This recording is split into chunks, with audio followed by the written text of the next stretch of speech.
Police દારૂ પીનાર વ્યક્તિની અટકાયત કરે છે પણ દારૂ વેચનારા પર કોઈ કાર્યવાહી કરતી નથી તેવા આક્ષેપ સાથે આ ટોળું પોલીસ સ્ટેશન ધસી આવ્યું હતું બોટાદ પોલીસ મથકે। આમ દારૂના દૂષણ સામેનો રોષ હવે બોટાદમાં પણ દેખાઈ રહ્યો છે અને લોકો સ્વયંભૂ દારૂ બંધ કરાવવાની માંગ સાથે પોલીસ સ્ટેશન પહોંચી પોલીસની કામગીરી સામે સવાલ ઉઠાવી રહ્યા છે। બોટાદની સવગણનગર સોસાયટીમાં દારૂ પીવા અને વેચવાની બાબતમાં પોલીસ અને સ્થાનિક સામસામે આવી ગયા હતા, જે બાદ પોલીસ દારૂ પીનાર એક વ્યક્તિની અટકાયત કરી પોલીસ સ્ટેશન લઈ ગઈ હતી, જ્યાં મહિલાના પતિને પીધેલી હાલતમાં લઈ જતા મહિલા તેમજ સ્થાનિક લોકો મોટી સંખ્યામાં પોલીસ સ્ટેશન પહોંચ્યા હતા અને વિરોધ કર્યો હતો। આથી પોલીસ અને સ્થાનિક લોકો વચ્ચે ઘર્ષણ પણ થયું હતું। સ્થાનિક રહીશોએ દારૂ વેચનારા પર કાર્યવાહી કરવાની માંગને લઈ પોલીસ સાથે ઘર્ષણ થતા મામલો બીચક્યો હતો અને હપ્તાખોરી કરી બોટાદ પોલીસ દેશી દારૂ વેચનારને છાવરી રહી છે, માત્ર દારૂ પીવા વાળા પર કાર્યવાહી કરે છે તેવા આક્ષેપ કર્યા હતા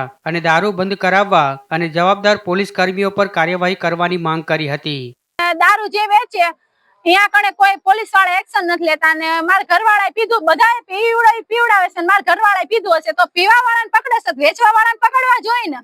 તો અહીંયા કણે હપ્તા લઈ લે છે ને હું અહીંયા ગઈ ને તો મારા ઘરવાળાને લઈને જતા હતા તો મેં કીધું શું કારણે લઈ જાવ છો તો કે પીધેલા છે એટલે તો મેં કીધું હાલો જીને પીવડાયું એના ઘરે હું તમને લઈ જાઉં।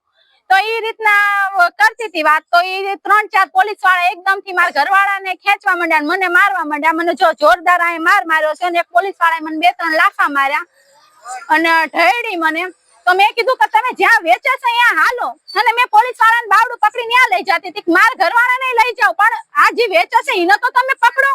તો એને પકડવા નથી આવતા, અહીંયા હપ્તા લે છે। મેં હાલમાં